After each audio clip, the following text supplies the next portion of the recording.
Sebelum melanjutkan, jangan lupa subscribe dulu, terima kasih. Bab 487, Tuan ini siap pergi bersamamu. Apa? Masih berpikir bahwa tuan ini adalah pesta untuk mata? Dia menatapnya dengan curiga dan berkata dengan dingin, bukankah tahu tuan ini lezat? Kau memakan tauku, tetapi menarik kembali kata-katamu. Hei, aku tidak berani. Dia tersenyum mengejek. Dia menyingkirkan tatapan matanya yang berair dan memasang ekspresi tegas. Ya Tuhan, kapan kita harus pergi?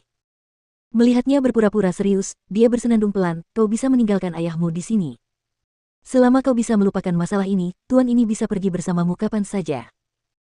Mendengar kata-kata itu, dia memutar matanya dalam hati.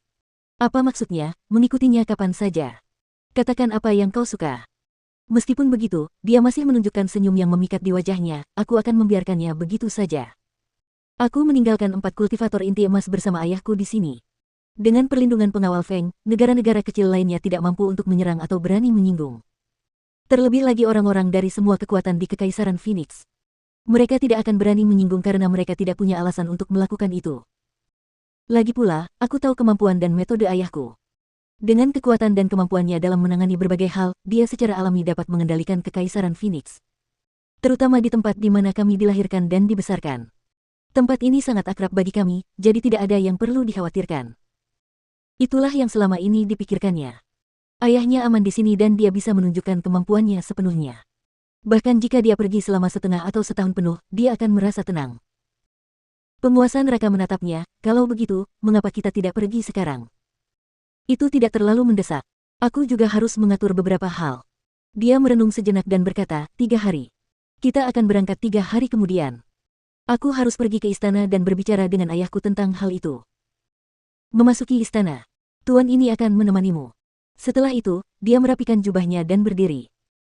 Dia menatapnya dan bertanya, aku akan pergi ke istana untuk menyampaikan sesuatu kepada ayahku. Apa yang akan kau lakukan di sana? Atau, kau takut aku akan pergi diam-diam? Batuk. Dengan batuk ringan, penguasa neraka merasa sedikit malu, tetapi wajahnya tidak menunjukkan sedikit pun kecanggungan. Tatapannya yang dalam beralih dari wajah wanita itu ke sisi lain. Dia berkata dengan acuh tak acuh, penguasa ini harus mengucapkan selamat tinggal. Bagaimanapun, dia adalah tetuaku. Baiklah. Ayo kita pergi bersama. Dia menatapnya ragu-ragu, tapi saat kau melihat ayahku, jangan bicara omong kosong. Apa yang sedang kamu bicarakan? Dia bingung sejenak dan menatapnya. Namun, saat dia melihatnya mengedipkan mata, dia langsung mengetahuinya. Dia menatap langit tanpa berkata apa-apa. Apakah wanita ini takut dia akan menceritakan kepada ayahnya tentang malam ketika dia mabuk? Kau mengingatkan tuan ini bahwa jika ayahmu tahu bahwa kita telah mencapai level itu, dia akan lebih yakin bahwa kau bersama tuan ini. Saat dia berbicara dengan sungguh-sungguh, sebuah senyuman terpancar melalui matanya yang gelap dan dalam serta bibirnya sedikit melengkung. Melihatnya berjalan keluar dengan kedua tangan di belakang punggungnya, Feng Jiu terkejut dan berlari cepat untuk mengejarnya. Tuan neraka, akhir-akhir ini aku melihatmu, orang tua, terlihat sangat tampan dan pesonamu sangat luar biasa. Lagi-lagi lelaki tua itu. Hei, aku salah bicara. Kau tidak bisa menjadi orang tua. Paling-paling, kau adalah paman yang menawan. Paman. Tuan neraka mendengus, tuan ini baru berusia 25 tahun ini, hanya 9 tahun lebih tua darimu. Kalau begitu aku akan memanggilmu kakak. Tanyanya dengan sangat hati-hati. Penguasa neraka menatapnya dan berkata dengan dingin, mengapa kau tidak mencoba memanggilku kakak saat kau meraba dan memelukku lagi?